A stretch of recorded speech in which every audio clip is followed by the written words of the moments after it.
In front of me is HOTWAV W11 and today I would like to show you how you can open apps in split screen view.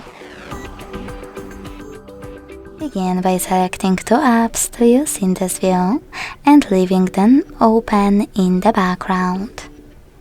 In my case Chrome and Play Store.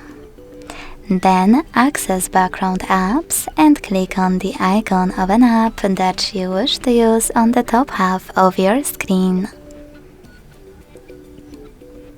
Then select Split Top and tap on the second app.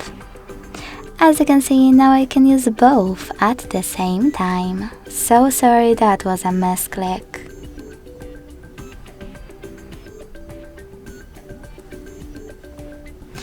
If you want to go back, you need to drag one of your apps all the way up or all the way down and click on Home button. Thanks so much for watching. If you enjoyed this video, don't forget to leave a like, comment and subscribe. Bye!